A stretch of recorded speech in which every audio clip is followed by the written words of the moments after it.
Hey everybody, Dale Raper here on the Bull Mountain Podcast, brought to you by Happy Hollow Outdoors. Today we got the privilege of sitting here with Mickey Kennedy. I've known Mickey for double handful of years now, so there'll be a lot of things that I'll already know the answer to. I feel like, or whatever, but I'm going to ask him a lot of questions anyway. Mickey, it's good to have you. It was good to be here. Thank you for having me. Oh, yeah. Mickey, tell us about yourself, where you from, and all of that, your family and all. All right, I'm from Ripley, and I'm married. I have a son and a daughter, and I'm going on 68 years old, and I'm still working and still hunting. All right, that's what I was going to ask you about. What you hunting? Your favorite pastime? My fox hunting. I have running walker hound. My dad had them, my grandfather had them, and I've been doing it all my life, and it's just a way of life with me. Right. That's what I do. How long's running walkers? How long's that breed been in existence? Over 150 years old, and it started in Kentucky, and there was some wealthy people in Kentucky. Their last name was Walker. And they ordered 2 female foxhounds from England and had them shipped over here, and then they crossed them over a native dog here in the United States. Yeah. And that's what you walker running dogs and you walker tree dogs. Yeah. What did they started out with the 2 gyps, right? Yeah. Do you know what they crossed it out with as far as the native dog? Oh, yeah, I have seen pictures of this dog.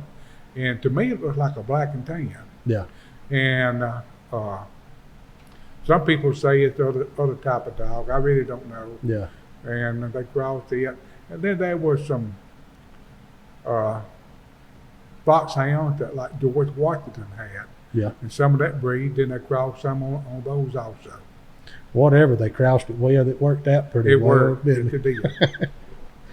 So, how long have you said you've been hunting all your life? Yeah. Like I said, my dad and my grandfather had running dogs. Yeah.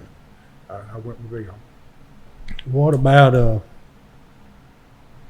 tell us how the sport of fox hunting works? This is one of the few hunting sports that we don't kill anything. Right. And actually, we would like to see who had the best dog. And so on that fox, you don't want to kill it because you want to run it again next time. Right. To see who had the best dog. And it's enjoyable. I think everybody likes to be outside. Yeah. Whether you're playing golf, going to a ball game, or hunting or fishing. And that's the way I'm outside. I enjoy it that way. Yeah. What about have you ever seen any, and I know you have, I don't know how I need to ask yet. Have you seen any foxes that you've run before, how they get smarter and smarter? Yes, I have. Years ago, we would run this fox, and it looked like it had the mange. It was little. It looked terrible. We ran it every Friday night, and we could see it, and we never caught it, and it never went in the hole. It won every Friday night. So it enjoyed it too, It did. You're exactly right. And then where we hunted at, we kept feed for the fox. And when you drive up there, it's the prettiest red fox you ever saw. Yeah. We would turn loose on it. It might run 10 minutes going out. Yeah. It didn't want to be run. That other one, it enjoyed it. That other one, he knew he was going to win, and he done it. He done had it figured out. Yeah. All right. So you daddy and your grandfather got you into the hunting. Right. What about, so this is going to be a little bit later on. Well, I'm jumping the gun because I know this. What did Paul Rainey and Mr. Shelley have in play as far as pursuing your passion? When I was very young, and I heard of people who went to some hunts in North Mississippi, between Ripley and New Albany, and there was a millionaire back then named Paul Rainey. And he done all kinds of hunting, and he was not the best dog man, So he hired a best dog man named Eric Shelley. And when I was young, I've heard of these men all my life. And I thought that's something I wanted to do. Kind of put some fuel on the fire. Yes, yes. What would it be like to be able to go to Africa and run them lines with them foxhounds? Well, that's what Paul Rainey did. He went to Africa, took his foxhound and ran the line, and Shelley taught the dogs how to do it. And now you can look on YouTube and pull up Paul Rainey, and it will show him in Africa with his dog. Yeah. I wonder who's put that video on there. I don't know. But it's a pretty neat little video. Yes, it is. But he is an interesting character, there ain't no doubt. Right. Lassoed a polar bear and put the chloroform to it, and then Right. brought it back to the Bronx Zoo. Right? Exactly. You know, I mean, that'd be a pretty good adventure there. Wouldn't Yeah. Yeah. it? What about, have you seen it change from the time you started hunting to today? Yes, now, used to we hunted what we called outside. And then we had trouble with highway. There's more automobiles now, dogs getting run over. Then you have people buy just a few acres of land. They don't want your dogs on their land. Right. And now we have what we call fenced-in enclosures, anywhere from 250 acres up to 1,000 acres. Yeah. And we hunt in those, and we can't bother anybody, and it's just a good feeling. Yeah. Yeah, that's gonna keep all the troubles down. I mean, Right. That's gonna keep them captured, if you want to call it that. Yeah. You know, to where you know where they're at now. But as far as what about any other changes? Tell us about the first time you pulled out your tracking system. Oh yeah, yeah. Years ago we turned loose on Friday night, and sometimes we would. It was me. I would hunt for the dogs. My dad worked on the road, and then when we called them up, we turned them loose again. I said, "This is not making much sense." And then in the mid '80s, we started getting tracking system where you could tell where your dog is, and you go get it. Yeah. And it was just made things easier. What about when you pulled that out in front of them two old timers, if we want to call them that? Oh, there was one gentleman. He was a fox hunter. He was old. He was hit, and I pulled that out. He thought I was pulling a trick on him, and he was alive. And I should have put one on his dog, you know, and we could have found it. Yeah. But he didn't believe it. I don't know if he ever did. Reckon what he'd think with what we've got now? I beg your pardon? Reckon what he would think about the Oh, tracking man, system we have now. I don't know. I don't know what he would think. But how has the tracking systems changed it? Yeah. What benefit have you? You can get your dog up sooner. I mean, like you two turn them loose, you didn't know when you're gonna get them up. Yeah.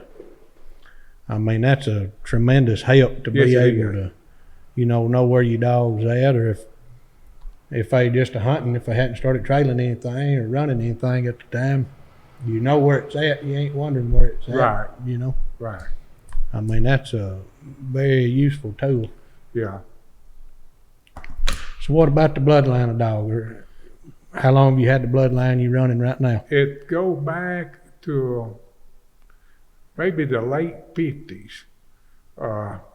My dad, he was a young man in his 20s, but he would go wherever there was a champion of a field trial and try to improve the dogs he had. Yeah. And that's when he started. So, and I'm still running to some of the same breeding. Yeah.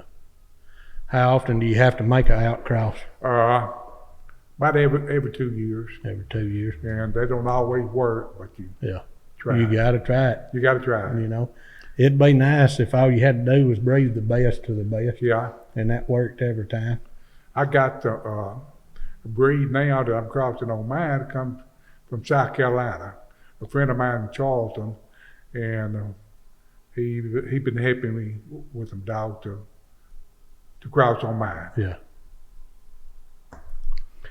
What about feed? Do you think the feed is better nowadays than what it used to be? Yeah. I mean, that's a whole lot.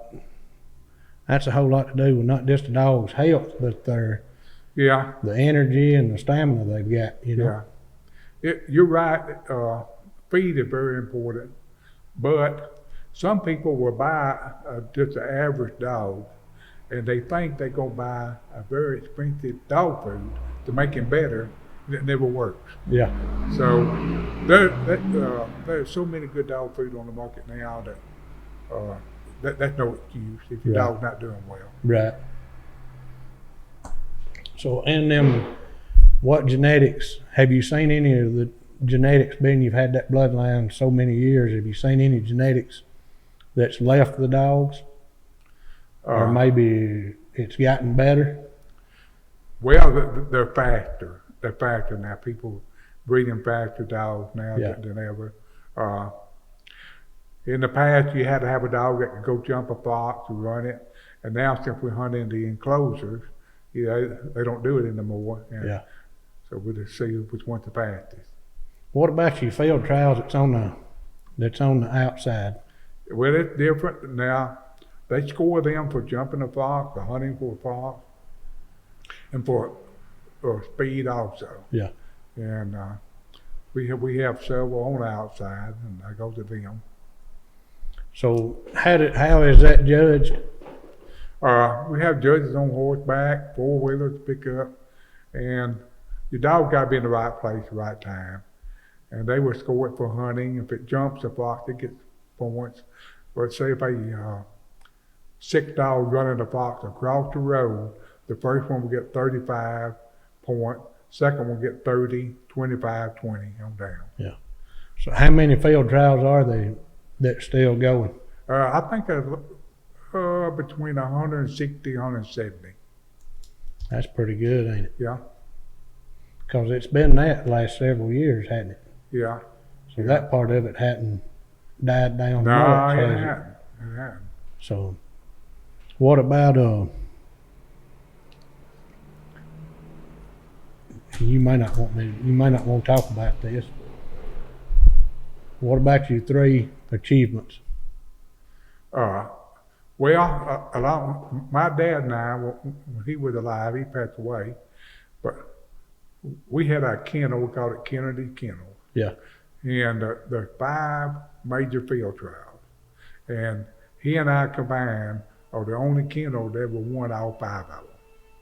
And he set some records when he was field trialing. Some of them have been broke, and then so that's the biggest thing that we're doing. Yeah. How many years did that take to do that? From 67 to 2014. Yeah. That's a big feat, though, ain't it? Yeah, it is. I mean, that's a big accomplishment. But, folks, we're going to have to take just a short break, and we'll be right back.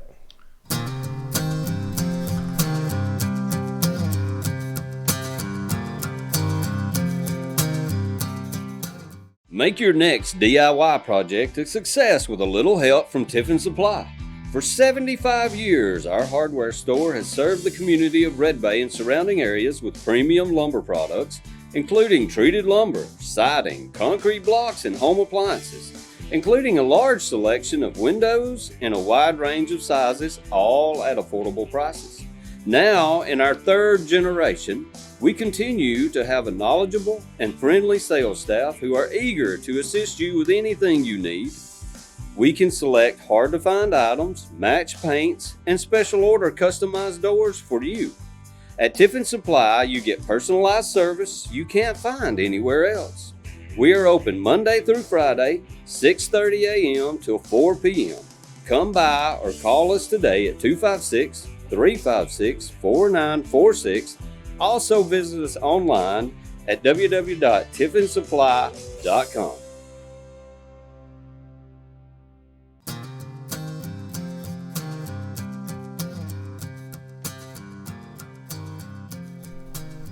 Hey everybody, we're still sitting here on the Bull Mountain podcast.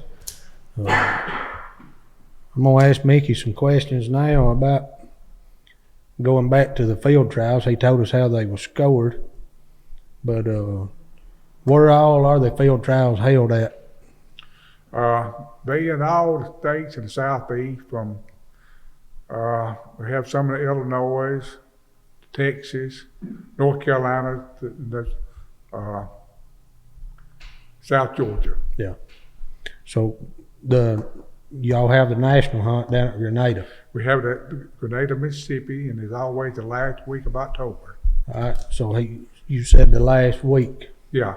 So tell us when it starts and when it ends and how all that breaks Okay. down in between. We will enter our dogs on Saturday, the 26th of October, and then we would start running on Monday, but it will be dogs under 2 years old.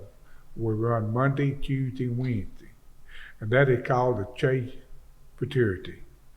All right, then on Thursday, we run the national, and it doesn't make any difference how old your dog is or how young it is. You run Thursday, Friday, and Saturday. Yeah. And that's scored, and then at the end of it, the winners are announced. Yeah, on Saturday night, they give these awards out, and it's a long week. Yeah. Would you rather win one or the other? I've won both of them. Which one? But would you rather win one or the other? Would you rather have a young dogs win? No, just because it's called a national. Yeah. You know, people can relate to that. Yeah. You got the national championship. Right. What's your favorite part of raising a hound? Starting my dogs. When they getting started? Yeah.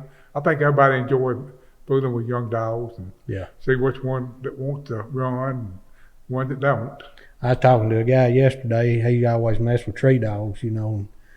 He said when it got finished, he was done with it. He wanted another young dog Yeah. to get started and watch it grow, you know, and see it learn things and all, you know. And I think everybody could relate to that, you know, seeing it Right. accomplish things, you know.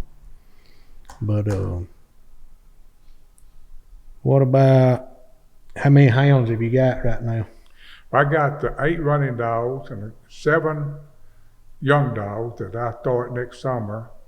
And right now, that's all I got. I'm waiting to raise some more from Yeah. some females. Have you had any dogs that meant more than others to you?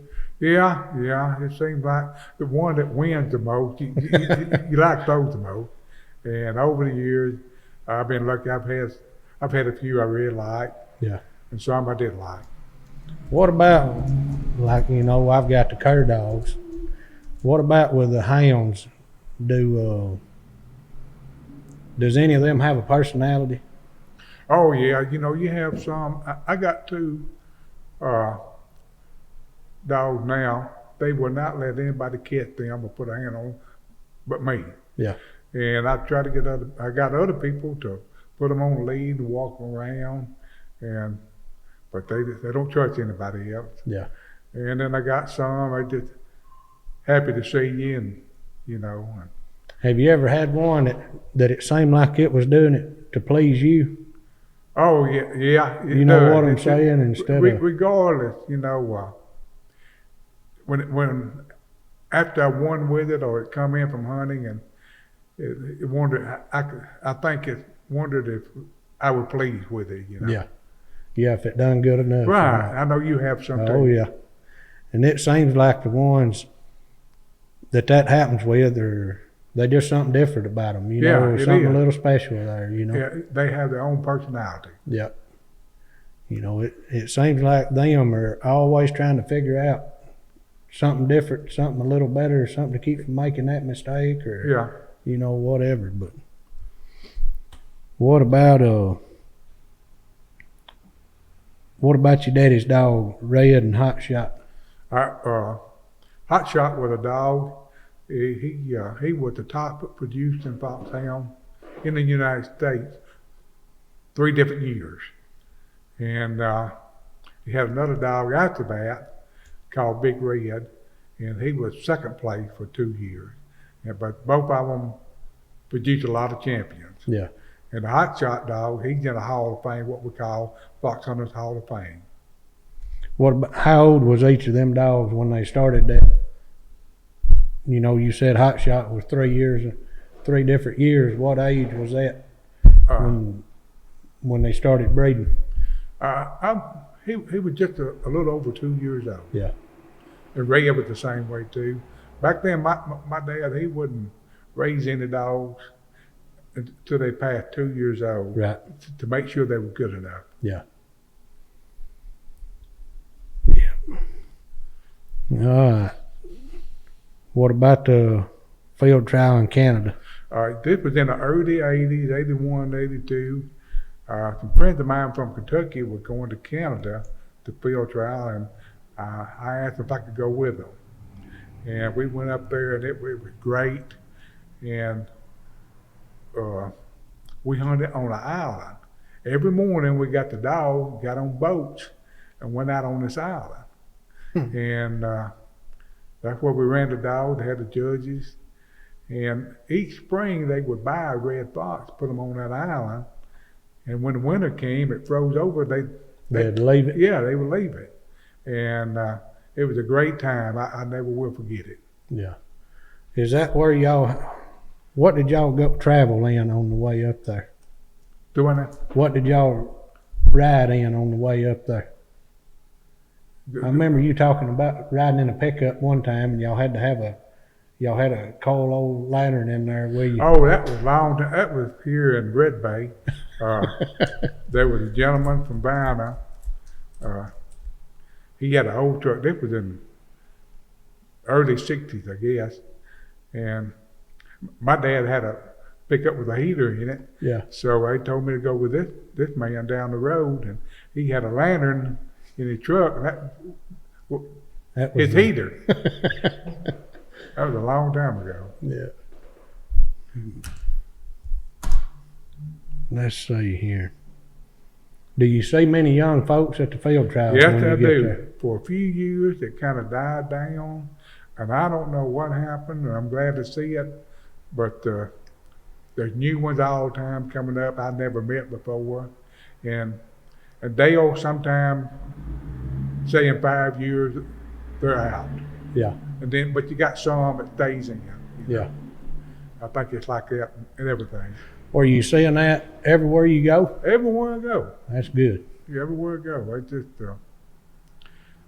yeah, it is. It's great. I've noticed some stuff on some of them social media pages, where it seems like there's a whole lot more in the last, I'm going to say 3 years, that's popping up. It's younger folks, you know what I'm saying? It's getting into all different kinds of hunting, but I've noticed that especially with different sporting dogs, Well, like we talked about a while ago, now we got tracking collars. It's not as hard. I mean, you can go hunting, get your dog up, go home, and it's easier now. I know one thing, that hinders that a lot is property. People don't have the amount of property they can hunt like they used to, I'm 43, and when I was just a little kid, I could go down here in the Red Bay Bottoms and nothing ever was said, you know what I'm saying? But I got to be a big kid, that changed, before I ever got out of school. They didn't want you on it, so with that being said, that GPS helps with that, because if you see they getting over there close to where they ain't supposed to be, you can get them headed off and get them caught up, whatever. Seemed like when all that started, if you had a large landowner, he didn't care. Yeah. As long as you didn't tear his property up. Right. And then you got someone who moves out in the country, anywhere from 5 to 10 acres. He don't want dogs in here, But what about, I had something else there in mind. How many folks is going to be at the national hunt?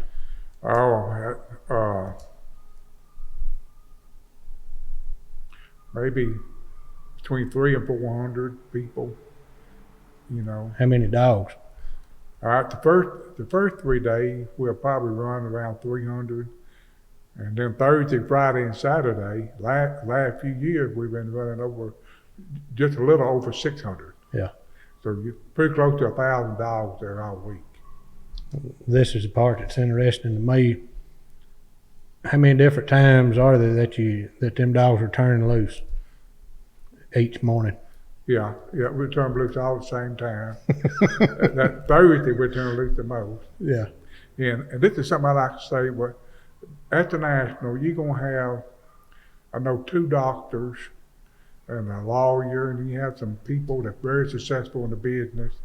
And then you have people who don't have much. But when we get there, we all talk about the same thing. Yeah. Nobody thinks they're better than the other one, and the rich one will help the other ones out, and the other one will help the rich. It's just it's a good feeling. Yeah. Everybody's there to run their dogs. Yeah, everybody there, and that's what we talk about. Yeah. Is what all hounds might you see at a field trial? Or in the fox hunting world in general? Is it going to be walkers only? The first 3 days in the chief fertility, they have to be registered. Oh, yeah, they'll all be walking the first 3 days. Now, Thursday, Friday, and Saturday, we have a breed called a July. Yeah. There'll be some Julys there, not many, and walkers. That'll be about it. Yeah. All right. What about a trig hound? Trigs are things of the past. Well, no, I'll take that back. There are very few. I have seen them at the National, but it's been a long time. Yeah. Where did that originate from? A man from Glasgow, Kentucky. He was a colonel in the Civil War. His name was Colonel Trigg, of course. And he got some Walker Hound and some dogs somewhere else, I think from Georgia.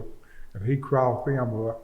And since his last name was Trigg, everybody called him Trigg dog. I've seen some pictures of them. Some of them had longer hair on. Yeah. So I just wondered what he crossed them up with. Well, way back in the past, somebody ordered some dogs from, might have been from Ireland, the wolfhound, Irish wolfhound, and they crossed, this was back in 1800, they crossed them with some Walker dogs and have longer hair. Yeah. What about, explain how that works down there at Grenada, how many acres that is in that spot y'all hunt? It's like 14,000 acres. And we're turned loose next to the water by the lake. That makes a horseshoe in there. We get to the very tip and turn loose. And, dogs stay in there and the judges. And we run for 5 hours a day. Yeah. And you're not allowed to touch your dog during the 5 hours. If you want to catch it for some reason or other, put it in your truck, you get a hold of a judge and tell you, I like to withdraw it. How many years y'all been doing that down there? Since 92. 1992. What about when y'all used to go to North Carolina? Yeah, we used to have a national up there at North Carolina. It was a great place. It was great. We had, for a long time, we had a good relationship with the landowners. And they even give money to the churches, local churches out there. And then, like I said, 2 or 3 people come in and bought up 5, 10 acres and started giving us trouble, so we had to leave. Yeah. Did you ever have any trouble with the law up there? No, the law was on our side. They would, state troopers and game warden would get in the road with the blue lights on to help slow the traffic down and not to run over any dogs. And it was great. Everybody worked together. Yeah. Stop the traffic where the hounds could cross. Yeah. That's pretty nice. Yeah. How many years did they have it there in North Carolina? I started going in 1979, and I think they had it there. They started in 77 and they ended in 91. Yeah. So, what all states have you field trialed in? All the southeast, Illinois, like I said, Illinois to Texas, North Carolina, Florida, and everywhere in between. Canada? Canada, yeah. That ain't a state, is it? Right. But is that still a thing there in Canada? Yeah, it's still there. So they still hunt that island? Yeah, they sure do. Is that something you'd like to go back and do? Well, I'm a whole lot older than I was when I went, thinking the trip would be harder on me. Yeah, But I would like to see everybody. yeah. So does anybody local go and do that there? No, Not not to that you know Canada. of. But they did for a few years. Yeah, But I'm gonna say this: I've met a lot of good people yeah, in my life, made a lot of good friends, and yeah, if you one thing about having a good time is who you have it with. right, You know, you enjoy being around these people, yeah, and some of them I don't see but once a year. yeah. But it seems like we're real good friends, and enjoy it. You know, it's funny. I mean, you enjoy fox hunting. Yeah, Don't get me wrong, but it's something how being around somebody you like, that you care something about, that you enjoy being around. right. It just makes it that much better. That's right. That's right. You know, I mean, it's easy to have a good time when you're around good folks like That's that. right. You know, That's right. but That's what makes it enjoyable. yeah. Do you ever see yourself quitting? Well, one day when I get older, I may have to. Hope not, you know, but I will if I live long enough. Your wife still working? Yes, yeah, You Yep. still working? So right. when y'all retire, you can fox hunt. You can get her to go fox hunting with you, reckon? Well, she went a few times when we first got married, and Yeah. she said, I don't like this. So she didn't go anymore. Yeah. You know, that's one thing. Your son and daughter, do either one of them ever cared about it? Well, no, they went, my son went with me a few times, but he's interested in other things. Yeah. And that's okay. That's okay. Nothing You wrong know, with it. I mean, I tried to tell a buddy of mine, he was trying to push his boy into hunting, you know, and I told him, I said, man, it may not be his deal, you That's know? right. And that's okay that it's not. Fox hunting is available to my son if he wants to. Right. And if he's not interested in that, I'm not going to try to push him into it. There's a lot of things I don't like to do. Right. Yeah. Yeah, I don't like playing golf. I've never done it but a couple of times. What about, I do think your daughter, she got a little bit of the dog fever from Yes, you. she does. She has her and her husband, Claire and Wilson. They raised German short-haired pointers. She loves dogs, and I know where she gets it at. Yeah. So that's great. So we're going to have to take another break here. We'll be back just shortly.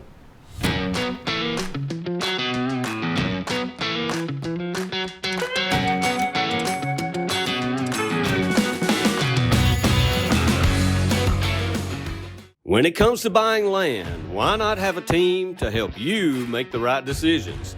Tyler and Dale Jeffries can be that team. After all, they've been a team since the beginning. With Tyler growing up playing football for his dad as his coach, they've become Team Jeffries. Now they're ready to make the next big play and a touchdown for you.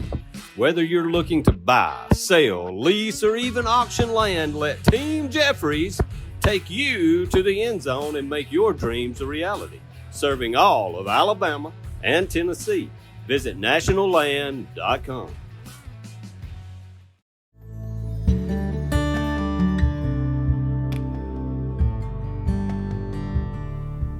Hey everybody, we're back on the Bull Mountain Podcast, brought to you by Happy Hollow Outdoors.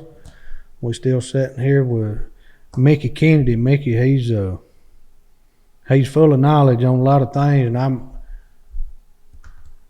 I can't think of questions because me and him's talked so much through the years about hunting. Me and him does two totally different types of hunting, but it's all real interesting. But Mickey, what about the decline in red fox? Yet you don't see as many as you used to in the past. Or when the coyotes move in this part of the country, they kill the red fox and they'll eat the young ones. Yeah.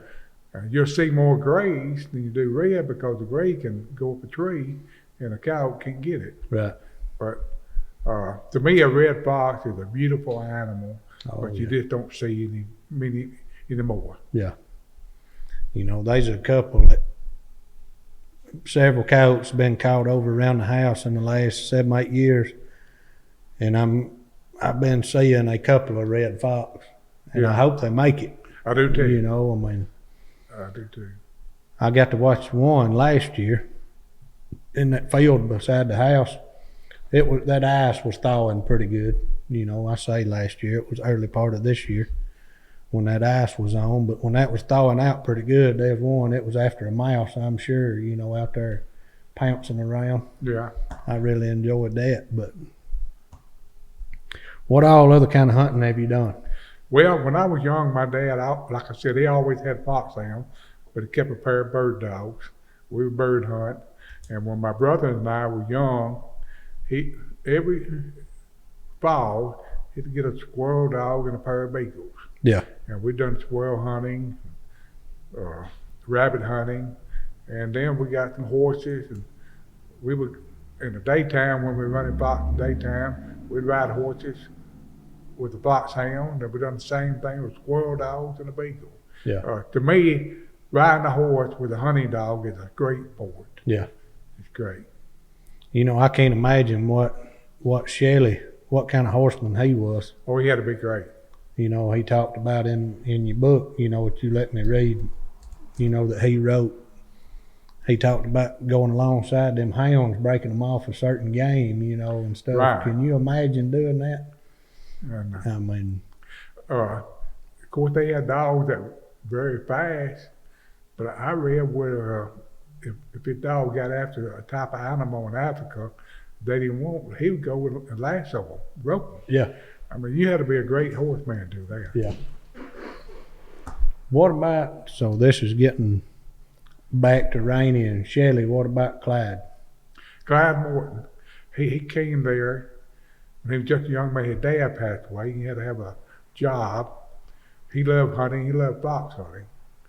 And he had a horse, and he rode up to Rainey, and he talked to Shelley. He said, I'd like to have a job. You have everything open on your dogs. And he said, no, we don't have anything available at this time. Well, he left going home, and Rainey was a multi-millionaire back then. And he said, who was that? He said, that was a young man wanting a job with the dogs. He said, well, I like the way he conducted himself. He said, go get him and hire him. He said, so Shelley hired him. Said, we don't have anything available right now in the bird dog, but you'd be working with the foxhounds and the bear dogs. He said, that's what I want. Well, for some reason or another, later on, Shelley taught him about bird dogs, field trialing bird dogs. And then when Clyde started field trialing, he won the National Bird Dog Championship 11 times. Nobody come close. I mean, this guy was great. Yeah. And just think, if Rainey had not sent Shelley after him, that would not have happened. You know, it's a good thing he run into Rainey on his way out. That's right. That's right.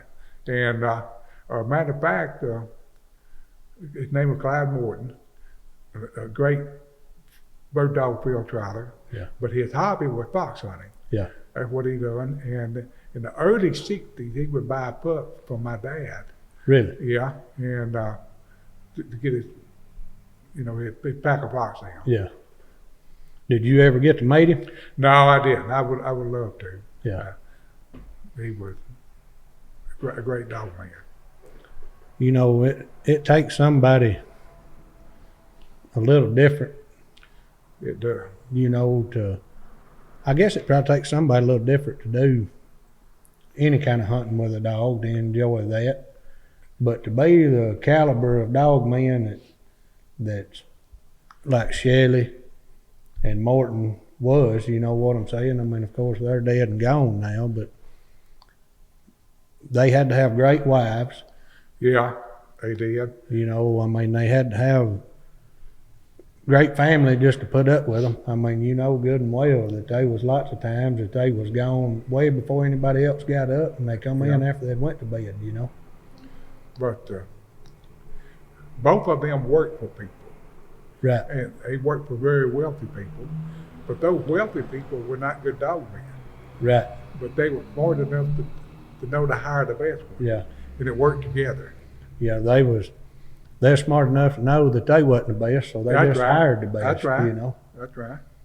But I know all of Shelley's books are real interesting. They are. He was a great dog.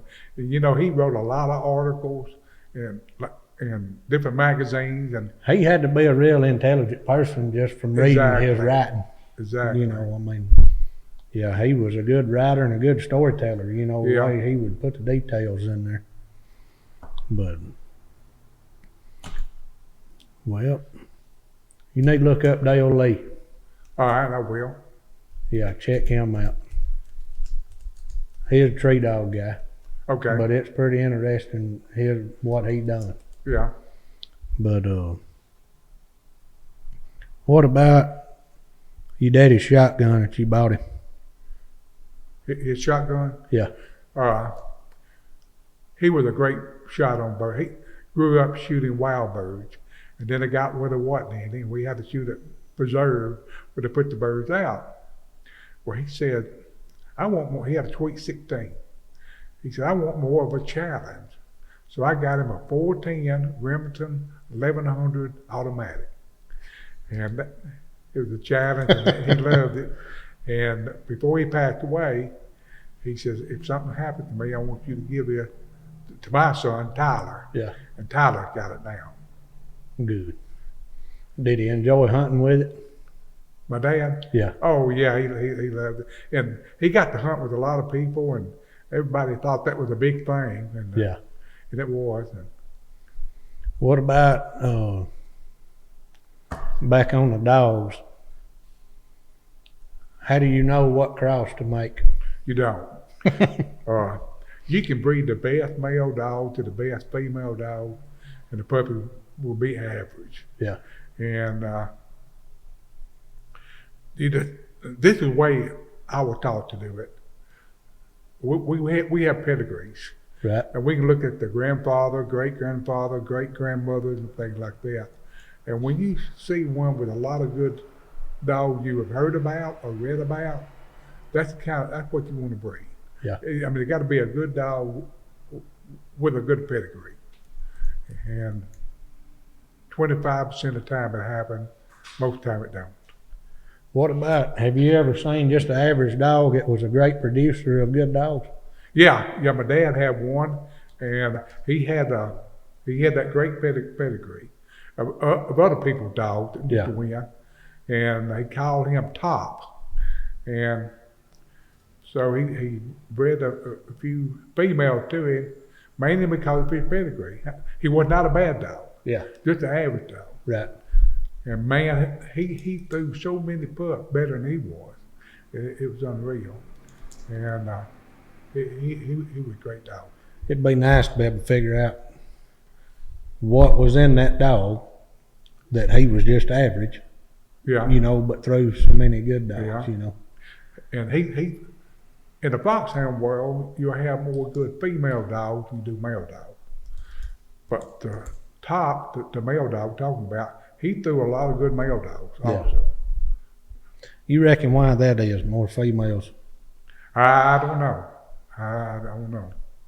But there'll be more female champions than there will males. Yeah. Here's something, I got a question here. So used to everybody burnt their properties off every year. Yeah. You know, they'd burn off, you know, clean it up. I don't, which of course, I mean, most of that was before my time, but I've never heard people talk about having trouble running on that burnt ground. Now, if you try to run on some burnt ground, everybody's griping about the dogs can't smell them. Yeah. Well, some of them are making excuses. So what I'm wondering if ain't something been bred out of dogs or something, you know what I'm saying? The nose, the smell of game. Everybody wants the fastest dog. Yeah. And they kind of bred away from that. And that's the way the the Walker Foxhound got started with the best nose Yeah. to be able to jump a fox. So when did the treeing walker come about? I got a book at home about that. Some people a long time ago crossed some tree dogs with a running walker. Yeah. And Wanting more speed, I guess. I probably. guess, and you can tell by looking at them, the tree dog will have longer ears and heavier. Yeah. And but the Walker Foxhound is what the problem. It's two totally different looks. Yeah, Builds, ain't yeah, it, you know? yeah. But it all goes back to the same dog. Yeah.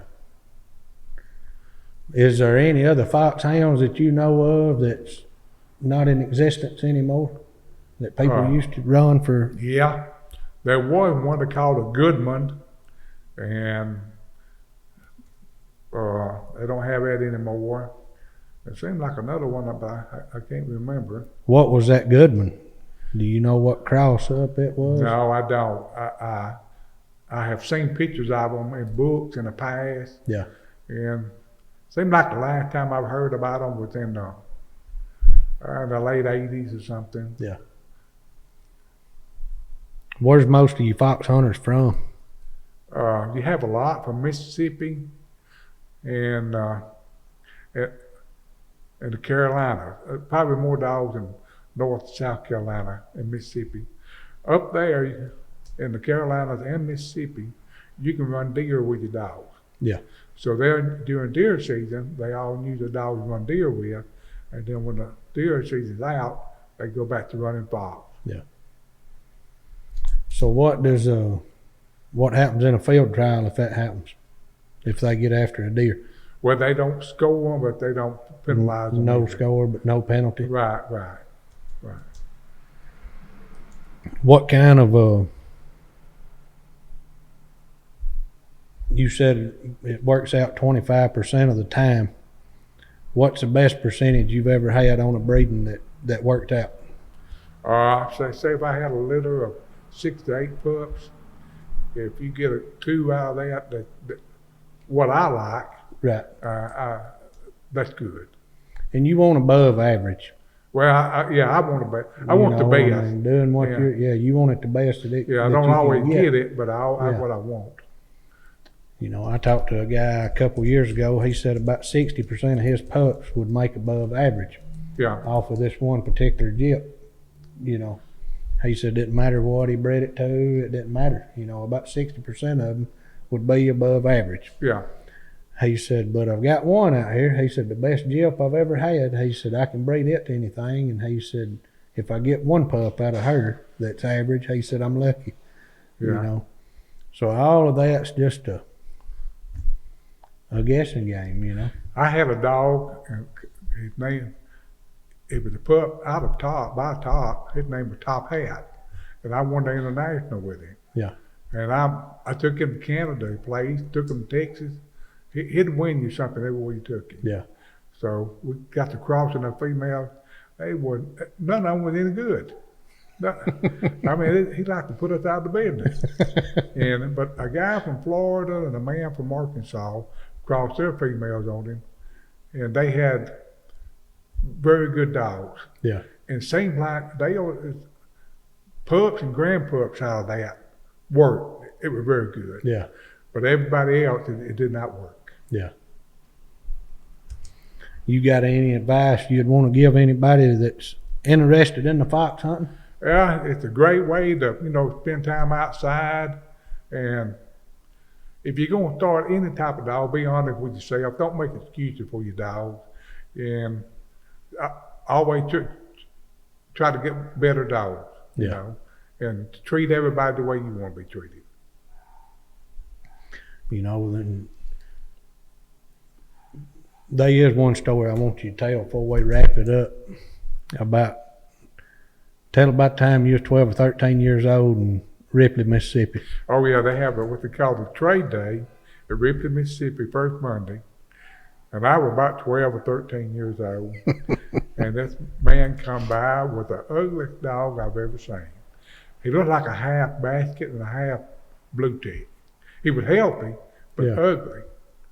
And the man had a seagrass string around his neck, didn't even have a collar on it. And he laid around, and he said, "Young man, hold this dog right here when I go to the restroom."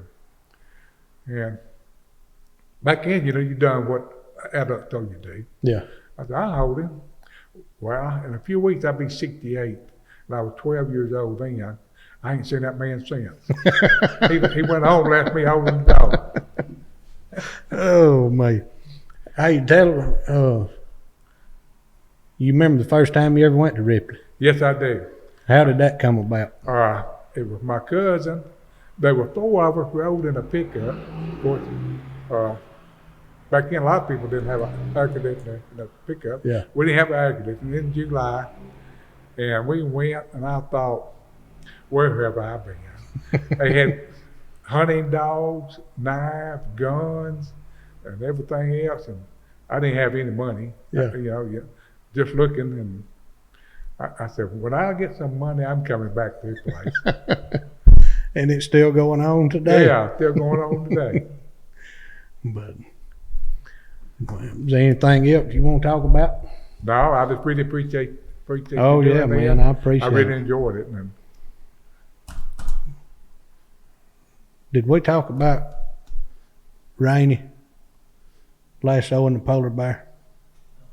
yeah, I think we talked about that before we started recording, didn't we? you can ask me how he got there. Do what now? You can ask me how he wound up in North Mississippi. Yeah, let's talk about that. So Mickey, he told me about Rainey, I don't know, probably 10 years ago now or something, I guess.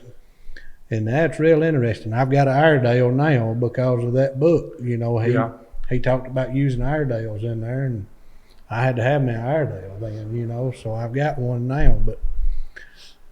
But tell us about Paul Rainey, where he originated from, how he wound up in North Mississippi over at Cotton Plant. He was from Cincinnati, Ohio, and his dad was in the coal business. Yep. And they become very wealthy. I mean, they would be like a billionaire today. Right. So Rainey, he enjoyed outside hunting dogs and horses, and he was at the Ames Plantation in Grand Junction, Tennessee, at the National Bird Dog Field Trial. And he made a friend with this banker from New Albany, Mississippi. And the banker said, "Paul, you want to go with a lot of birds, go bird hunting?" He said, "Yes." So they went up at the Cotton Plant, Mississippi, between Wautogie and bird was on the radio. He said, I got to buy some land up here. Yeah.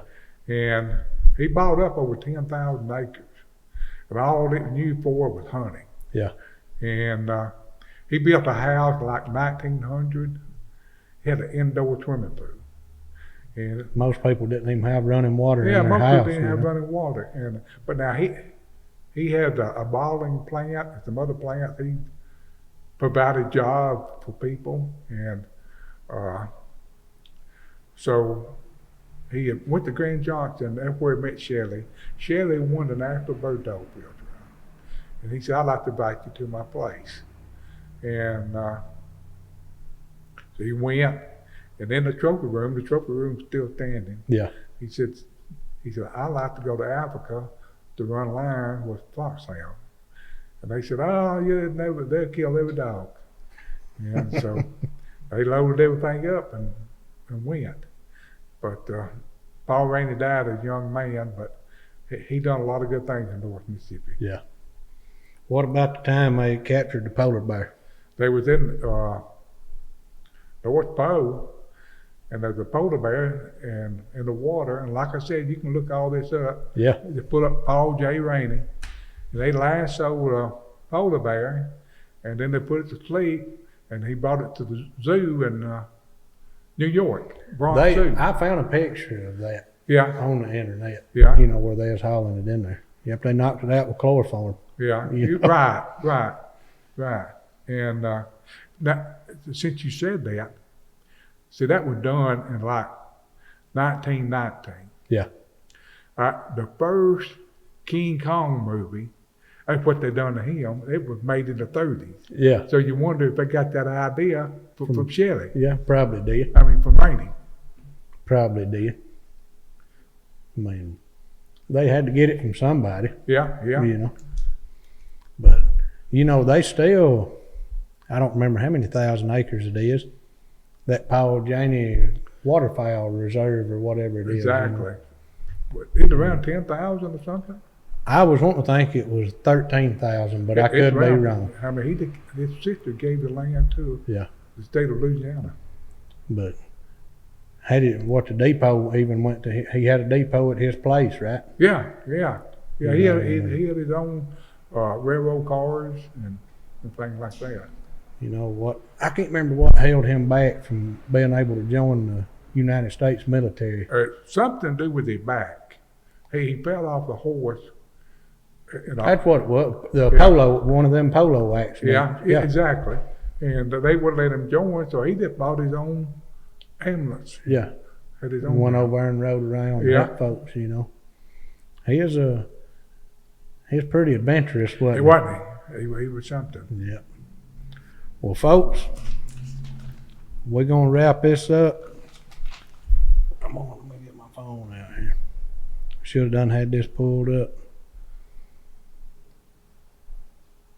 Revelations 1, verse 8 says, I am Alpha and Omega, the beginning and the ending, saith the Lord, which is and which was and which is to come, the Almighty. And I mean, that pretty much speaks for itself right there. Yes, it is. You know, I mean, he's the one and only. You know, I will say this. I have not done near the things Rainey has, but in my life, I felt like I got to do a lot of hunting and a lot of good things, and it's through God. Yeah. God helped me do that. You know,